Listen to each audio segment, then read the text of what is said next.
wow, I kind of thought I knew a lot then, and now looking back, I realized how little I knew. I kind of want that to be the same in a year's time. So I was a consumer of the fitness industry at the time. It was a very young industry. Anyone who's been in Thailand for a long time will know California Fitness. California. Yeah, that was where I used to train. So they were kind of pioneers, if you will, in the big box fitness space. I was looking at what was going on in the industry here, and I didn't see particularly high standards, but I did see an opportunity. I saw there were expats that wanted to consume this kind of fitness, that had a need, had a demand for it. I knew there were some personal trainers that were doing very well, including my ex-boss, Richard from the lab. And so I thought there was an opportunity in this industry. I thought I would enjoy it. I thought I could be passionate about it. I was absolutely right. There was a massive opportunity. I didn't quite know then just how big the opportunity was. I think like 9 years later, I can see that the opportunity was even bigger than I thought. But really, I was just happy to be doing something that I wanted to do and something that I thought I would enjoy. So I went back to the UK, did all my personal training qualifications, and then came back to work for a small studio called Total Body Training. Had some incredible experience there with some great trainers. After a year, we opened a new studio called The Lab, and that was pretty much the first boutique fitness training offering in Bangkok. I was there for 5 years. It was a great 5 years. I worked my way through that company from coach to fitness manager to managing director. The lab is still going strong today. I'm good friends with the guys there, including Richard, who gave me my first opportunity in the industry. But around 4 years ago, I decided that I wanted to set up my own thing. I had a dream of kind of building my own brand, building my own concepts, and the idea of doing that kind of turned me on. So I resigned from the lab about 4 years ago and started working full-time on base. So yeah, as I said, I saw an opportunity in the fitness industry, but I didn't realize just how big that opportunity was. Now I see an absolutely massive opportunity in fitness and wellness, not just in Thailand, but certainly in the rest of Asia as well. So we're looking to ride that wave for the next few years and have our eye on international expansion. Exciting. And let's dive into a little bit about the beginning of Base and how you gathered your team that you now work with. How was the beginning of like bringing up this company all together? How was it? Yeah, so a few people that I knew already were in, and they were ready to join the team at Base. So that was a small team of 3. Then I started talking to some other coaches who I just kind of knew, or friends of friends. And at first they were fairly wary about taking a chance on a new business, which is understandable. Like some of them had their own freelance client base, or some of them worked at another gym, and they were kind of quite settled there. So it was kind of on us to sell the dream of Base, what we were planning on doing. So we had a few people that kind of bought into the dream early and jumped in, and that gave us our initial team of about 5 or 6 people. So it was kind of tough to recruit at first. As the business has developed and as we've become more reputable, as more people know about Base, as they can kind of see what we've done and the opportunities afforded to our trainers, it's become much easier to recruit. So now we get to learn our clients' names, we get to know if they have any injuries, we get to basically offer them a level of service which is just impossible to offer in the big box space. Now, a lot of people would look at, say, Virgin Active or Jets and kind of see that as a competitor to Base, but I think the two actually coexist very well together. You know, we have, all of our locations have big box gyms nearby. You know, in Satol, we have Jets nearby, we have Virgin Active, Fitness First is open across the road as well. But I absolutely do not see those as competition. They're in a different part of the market. And I think we can actually complement each other if we're side by side. If you look at our Amarin Plaza location, we have Anytime Fitness downstairs. Now we're at opposite ends of the market. So many of our clients and some of our coaches would have a membership there where they can go and just use the treadmill. They can do their own weight training. What they get at Base is a more specialist premium service. And Base was only open for 2 years before it was voted Asia's Gym of the Year in 2018. So what an accomplishment. Could you tell us a bit about that story and how you achieved that? Yeah, so you had to submit an application. So we had to submit like our company profile and tell them about our operating procedures at Base, our concept, why we were different. And so that was along with many other gyms around Asia. It was, I think, 40% public vote and 60% was judges from around Asia, which is great because I think it gives it a little bit more credibility when it's people that are actually in the industry. So we got shortlisted for the main award, Best Gym of the Year. We got an invite to go to Jakarta for that. So I went along to Jakarta. Wasn't sure if it was kind of maybe a PR exercise for another gym to win, or if there was anything going on, maybe some corruption in the background. So didn't really know what to expect. Didn't know any of the judges, so knew that we wouldn't carry any favors there. But yeah, obviously it wasn't corrupt, and they did a very good job because they had a look at all the applicants. They obviously were impressed by the strength of Base and what we've done. I think something that really helped us to win the judges over would have been our online presence. So, we invested a lot into marketing, we invested a lot into branding. So, I can only assume the judges would have looked at us online and seen that we represented ourselves very strongly, very well, that we were legitimate. Perhaps they asked other people in the industry. And so I guess somewhat unexpectedly we took that home. We were up against big gyms from around the region. Fitness First were one of them. It's obviously an absolute giant in fitness worldwide. So yeah, really proud to take it home, of course, for the team and everyone at Base. I think it's a sign of the hard work that we put in the first few years. But also it's really great to do it for Thailand's fitness industry. I came into the industry 9 years ago, seeing opportunity, wanting to build the fitness industry up. So to kind of put Thailand on the international stage for that was definitely a proud moment for me as well. And Base went from having 1 location to 3 within 2 years. So you expand quite quickly. Could you explain a little bit about how you managed that? With difficulty, I guess, yeah. As you expand, things get harder. Holes appear where they weren't before. So it's definitely been a big learning experience for me. When I had my clothing export business, it was just me, my business partner in the UK, and I had one person helping out here. So I didn't really get to see or experience some of the struggles with growth. So we had a difficult first 6 months at Base. I think our marketing wasn't really on point. It was hard to get people through the door. Although we have a very good location, we're a little bit tucked away. We get no passing trade. And so through my lack of experience in marketing, it took a little bit of time to get traction. And since then, we've learned a lot, and we do all of our marketing in-house, but that was something that we kind of struggled with. So the landlord for our second location approached us after we'd been open for about 3 months. Wow. He said, I love what Base is doing. He knew one of my business partners. I'd love you to be involved in our new location, but we couldn't really do it financially. We didn't really have the numbers in the first branch. But luckily, that project got pushed out a little bit. And so by the time it came to the 1st January, which is always a big time for gyms, that was about 5 months after we opened, we'd started to get a bit more of a grip on our marketing. We'd started to bring more people through the door. We had more referrals, busier classes. We had a real big January. And I think it was February or March that they came back to us and said, okay, our project's been delayed, but we're ready to go now. Would you like to open up in Saturn? And I think it's always great if you have a true partnership with your landlord. If they really want you in there, it's a much stronger partnership. It helps it in times like COVID, to kind of get help from your landlord. So it's a big, big deal. So we really wanted to do it, but to be absolutely honest, we weren't 100% ready. But it was such a good opportunity. It was with a partner that we really liked, we really respected, and we knew it would be a true partnership, not like a landlord and his tenant just taking the money every month. So we kind of decided to take a bit of a risk and go for it a little bit ahead of when we were ready. We went through the same thing that we went through in the first branch, so the first 6 months were tough. As I said, holes kind of pop up here and there procedurally in terms of operations, in terms of recruitment for front desk staff. So we were kind of catching up a little bit for the first 6 months. And then just like the first branch, it really started to pick up. And we had 2 successful, profitable gyms. We were in a good spot. We didn't actually plan the 3rd location. It kind of fell in our lap. I saw an old friend. He works for an estate agent. He linked me up with one of his guys. They showed us a unit at Amarin Plaza. And as soon as I walked in, I was like, boom, we've got to do it. Amarin Plaza is quite like an old mall, so I wasn't really sure if it would fit the vibe of Base. But as soon as I saw the unit, it's kind of tucked in the back, high ceilings, open space, the right size, ticks all the boxes for us. I was like, right, we need to do this. And we felt a lot more ready. We were more ready financially as a company. We'd had 2 branches running for about a year and a half successfully. So we just felt more ready to do it.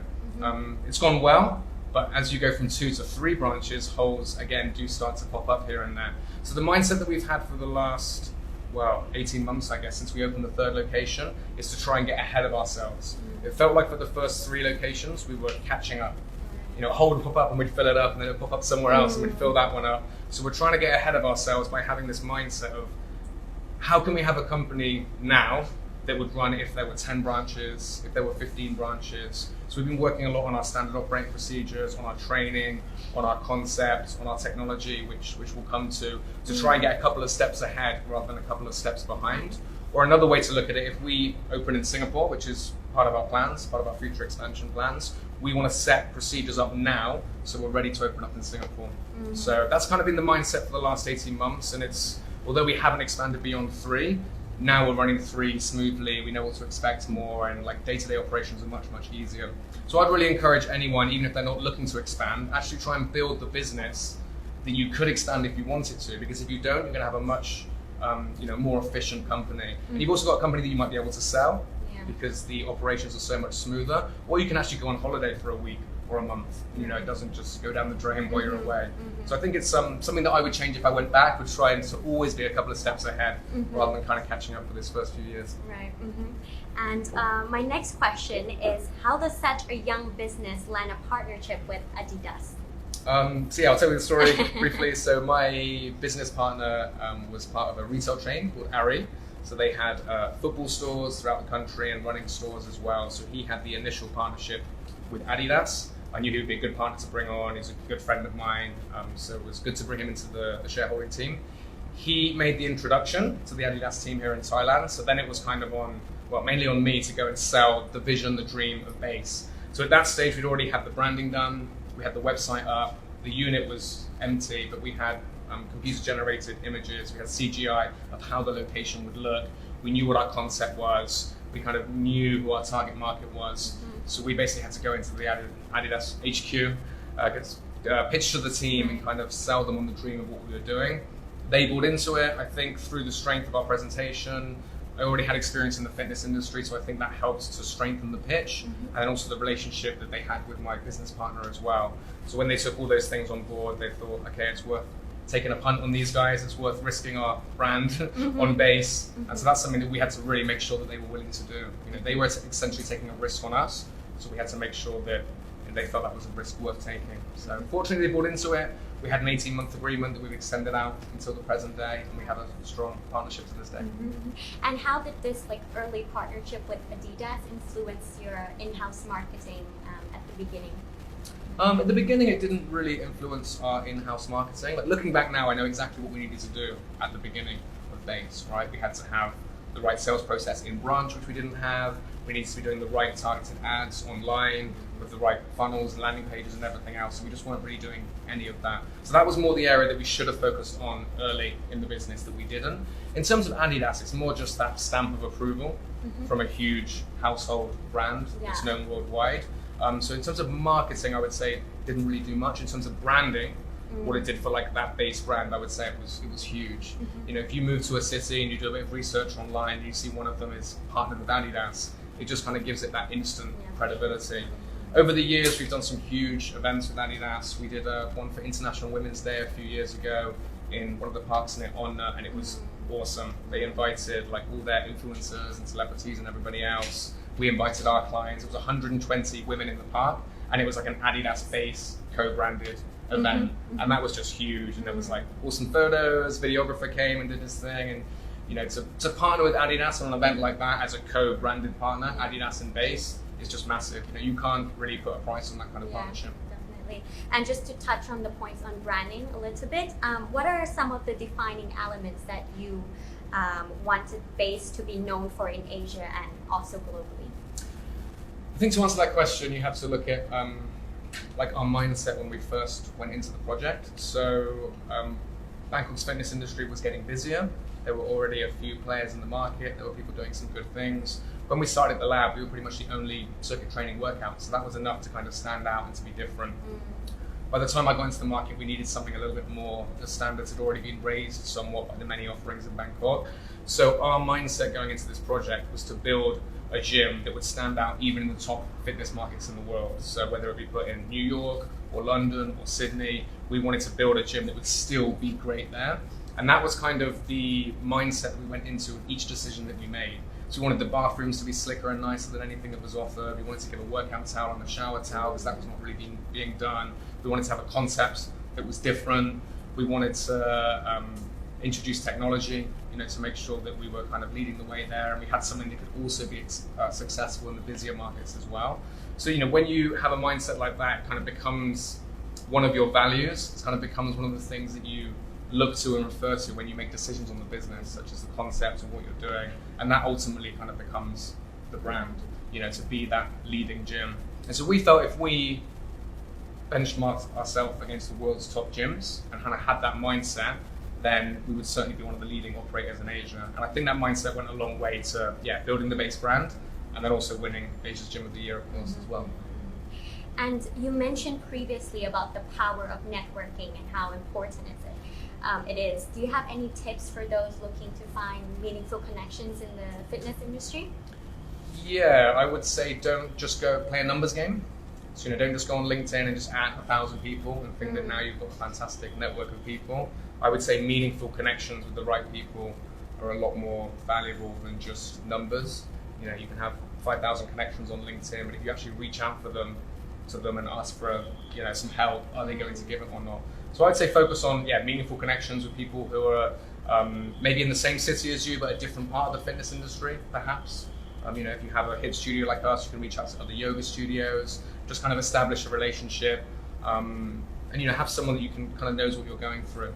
Like one thing I did when I left the lab was to reach out to other studios in Bangkok, one of which was Physique 57, which is in the fitness space. Some might consider it a competitor, but I see it as being very different. It's like a bar workout, which is more kind of like a dance-inspired workout. And to this day, we meet up pretty much every month, share war stories and tips and stuff like that. And it's really so valuable. And we really do just share everything. I think that's another great tip for networking. Don't be cagey, don't hold anything back. When you establish a relationship with someone, even if you think they might kind of be competitors in some way, just be as open as possible. They will really appreciate it. And if they're not, maybe that's just not a connection that's really worth having. If they're really very close and they don't want to know, I'd be lying if I said everyone was really open to these kind of relationships. But many, many people have been in Bangkok and then also abroad as well. I started going to kind of events, kind of a little bit like this one, around Asia, and just trying to have conversations with people. And then I know we're going to come on to it, but the podcast has been an amazing networking tool as well, because I'm reaching out to people, asking for an interview, getting to chat to them, getting them to know them well, also helping them promote themselves and their business and their brand. So that really solidifies that connection. So through a few of those interviews, if we go into Singapore, I've got some fantastic contacts. Some of them are looking to expand into Bangkok, and I'll be helping them with that as well. So in summary, focus on less higher quality relationships than just a million business cards to everyone you meet. Right. And just to elaborate a little bit more about your podcast, Fitness Business Asia, what's the concept and who have been some of your favorite guests and topics? So the concept, rather than concept, the mission of the podcast is to raise the standards of the fitness industry in Asia. That was the original goal. We have ambitious plans at base, so we believe if we can build the fitness industry up, then we've got some great personal connections, and also it will help base to go into less mature markets and hopefully become more mature. We also had some staff that asked to learn more about the business side. So rather than kind of get them down and go through spreadsheets and things like that, I thought it'd be easier to just put all my thoughts on a podcast. They can listen if they want to learn more about marketing, or they want to learn more about branding or recruitment or management or anything else, and they can just pull me aside for a coffee. So it kind of ticks that box as well. So it's been awesome. I've met some incredible people. If you reach out to someone and say, hey, can we meet up for a chat? They might, I'm kind of busy at the moment, or it's not possible. But if you actually reach out to them and say, hey, I'd really love to interview you for a podcast, we're going to put it out to our audience, it's a chance to, reach more people and to put your brand and your name out there. People are generally more inclined to do it. So early on, we had some fantastic guests before we kind of established ourselves as a podcast. Now we're over 100 episodes in. We're in the top 10 entrepreneurial podcasts for most of Asia's leading fitness markets like Thailand, Singapore, Hong Kong. So we have quite a wide listenership now. So that's enabled us to contact more high-profile guests and speak to them. Another advantage is I get to just sit down and ask them anything I want. So it has selfish benefits as well. I can ask them anything I want about the business. They're generally happy to go pretty deep. Who are my favorite guests? I would say anyone who's willing to be open. I think the best interviewees will just be very open. They see the benefit of sharing what they've learned to build the industry up. They see the benefit of that. If they're closed and don't want to kind of reveal trade secrets, they typically don't make good guests. I've had many, many guests that have been very happy to just talk openly and honestly about everything that they do. Peter Few of Yoga Movements, he has 6 yoga studios in Singapore. They're looking at international expansion. Rich Hudson, he works for Evolution Wellness, which is pretty much the biggest fitness company in Southeast Asia. They own Fitness First, Celebrity Fitness, G Fitness, and a few others. He was very, very open about his sales process and everything they do in G Fitness. He was at the time he was CEO of that company. Linda Tang, we've done a collaboration with her company WeBar in Bangkok. They're a bar studio in Singapore. They might let us come to Bangkok at some point. Again, just very, very open with everything that she's learned, everything they do internally, how they recruit the best coaches, everything they do on the marketing side, everything they do with sales. Just not one part of these great guests was like, oh, I shouldn't really talk about this. Maybe I'll be giving secrets to the competition. Just very happy to share, very happy to talk about it. So yeah, those are the kind of people I like interviewing. And I'll try and do the same, right? Yes, Ask me anything and I'll tell you the honest answer. And you've talked also about how underestimated the business side of the fitness industry is. Can you elaborate more on this, and anything you wish aspiring entrepreneurs in the fitness industry know before jumping in? Yeah, I guess it's something that happens in every industry, but I just think it maybe happens in the fitness industry a little bit more. I think a lot of coaches that have busy classes or have a full personal training schedule might be in the best possible place for them, which is doing what they love, coaching, helping people get fitter and stronger every day, learning more about their particular area of fitness, whether that's strength training or pre and postnatal training or nutrition or whatever it is. And they might be in the best possible place. But what often happens is they feel, okay, I want to set up my own business. Perhaps it's their friends, or you're more than this, you should be doing more. And so okay, I'm going to set up my own studio or my own business. That could be great. Obviously it worked out well for me. So I'm not saying you shouldn't do that, but just be very aware that you probably won't be coaching much anymore. You need a completely different set of skills to be running a business. And really, if it's doing well, a year down the line, 18 months down the line, you're not going to be coaching at all. You're going to be doing completely different things. You need to think, can you market a gym? The answer with me at the beginning was no. I had to learn how to do that. Can you recruit? Can you manage people? Can you inspire people? Can you lead people? And often people make the jump for the wrong reasons and then underestimate what the business side actually means and think just because they're a great coach, they've got busy classes or a full personal training schedule, they're automatically going to have this incredible studio, and often it just doesn't work out that way. And the saddest thing about that is that 18 months down the line you're actually hating what you loved before. So if anyone considers all of that and still thinks they absolutely want to do it and they know what it entails and what they're going to need to do, all power to you, go for it. But don't underestimate what it means to start your own business. It's not an easy thing to do. So I think that's just something that happens commonly in the industry, and it's always sad when a business fails. That's someone's dreams. And could you talk about your thoughts on the importance of always developing your business? For example, baseline, the implementation of tech, and maybe some other areas. Yeah, so I think if you have ambitions to expand like we've had, then you have to have this mindset of always improving. I think it was a realization that I had perhaps 12 months into the journey, that I just learned so much in those first 12 months. And then I kind of look back to before we set up Base, and I think you probably say I was a little bit cocky, a little bit arrogant, felt like I was the best person to be doing this. I've already run a team, I've already run a gym. I didn't know how to really set up a gym or start a brand or doing so many of the things that I'd learned in that first 12 months. I just kind of had that realization. I think then we were just working on our second studio. It's like, wow, I kind of thought I knew a lot then, and now looking back, I realized how little I knew. I kind of want that to be the same in a year's time. We're just opening our second location. Really in a year's time, I need to look back and say, damn, Jack then didn't really know how to run 2 locations, but now he does, right? He's learned a lot along the way. And so now it's kind of this mindset that, okay, we have 3 locations now. I personally feel quite comfortable running this company with 3 locations. But, am I the person right now to be running, let's say if Base was a franchise and we had franchisees around Asia. Right now, today, I'm not that person. So I need to make sure that I'm constantly learning, constantly growing, constantly developing, so that I will be that person later down the line. And hey, you never know, if Base is like 50 locations or 100 locations, there's a possibility that I might not be that person then. Maybe we have to bring in like an expert who can really take us to that next, huge stage perhaps. So I think on a personal level, that's how I would answer that. Conceptually, you want to always be innovating, you want to be pushing yourself forwards. If you looked at before we started our baseline technology, I'd say that we were one of the leaders in Bangkok, in our space certainly. But again, we wanted to make sure that we had a concept that was so strong it could go into New York or Sydney or London, or more locally it would be, say, Hong Kong or Singapore.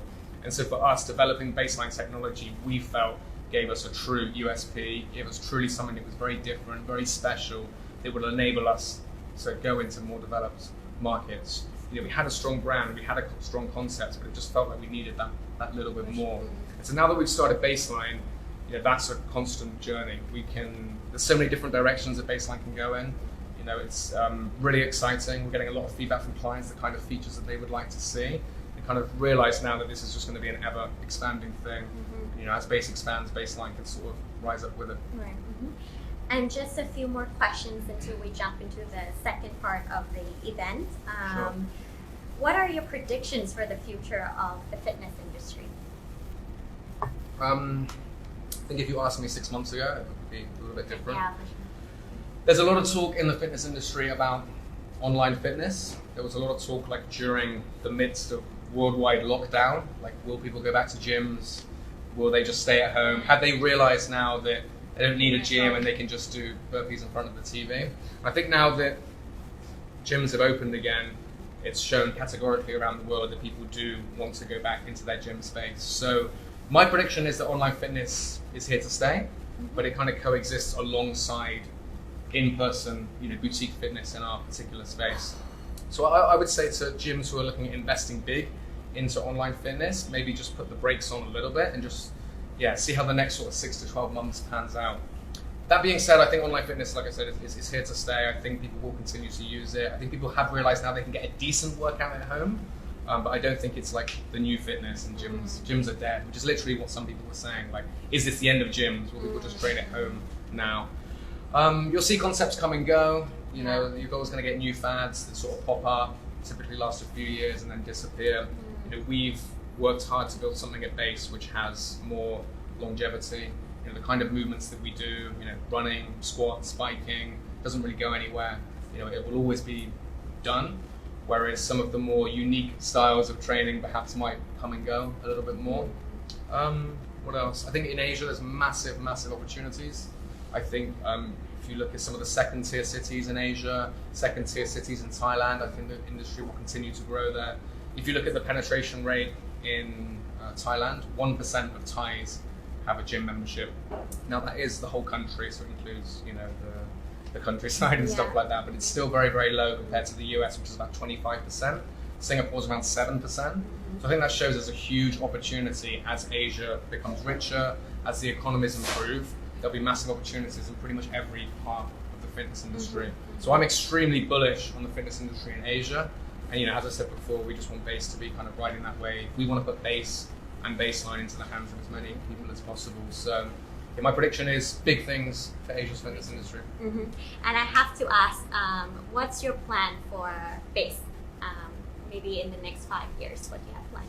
Next 5 years. Again, it would have been maybe a little bit different. It wouldn't have been much different 6 months ago. The plans are still there, but I guess it's just a bit of a wait and see approach. For about a year now, we've been looking very closely at Singapore. The reason we chose Singapore to look at closely is because it's the most developed fitness market in Asia, without a doubt. Hong Kong is kind of up there as well, but for numerous reasons, I prefer Singapore. I have more friends there through the podcast. But a bit more familiar with the landscape there in terms of fitness and just in terms of getting around as well. I think it's very business friendly there as well. So lots of reasons to go to Singapore. I think it excites me to put Base into a more developed fitness market. So, Bangkok's kind of a second tier city, I would say, in Asia. I really want to see how our concept, how our technology fares in like a very busy, very developed market. So some people are like, oh, Singapore's so saturated, there's so many gyms there, so many studios. That's a good thing. That's great, I think. Let's see how it compares to those. Let's bring something new to that market. There's a lot of gyms, that shows there's a huge market for it. There's 40 F45s in Singapore, which just shows the scope of the industry and the scope of the market there. So, we wanted to do that this year. That was the big goal. That was the big plan. We looked at a unit there 6 months ago. I'm extremely happy that we did not sign for that unit. That would have been a bad move for sure. So now it's just a case of just seeing how the dust settles on everything that's going on. We do absolutely still want to go there. Now it's looking very much more likely to be next year, I think. But, I can't go to Singapore now, so I can't look at a location or anything like that. There's also things to consider. I think we don't know how the world will look in 3 months, 6 months, 12 months. So I think we'll sort of go into January, assess the situation, and then make some more definitive plans for next year. We want to further develop Baseline. As I said, there's huge potential to that concept, and people have given us the validation that it's something that they want, it's something they're excited about. So we will certainly develop that further. Perhaps 1 or 2 more in Bangkok. we'll see how things settle over the next few months with everything. But Singapore will be the next market. I think so. Yeah, it's not confirmed, but for the reasons that I stated, I think it's a good place to go next. Definitely. Well, thank you for a very engaging first part of the interview, and we're just going to take a quick 10 minutes break, and during this time you can write your questions. So the second part of the event tonight will be asking your questions, so it'll be more engaging and you can ask anything. You may write your name or not, that's completely up to you. So a quick 10 minutes break, and you can also order drinks at the bar and we'll get back. Thank you.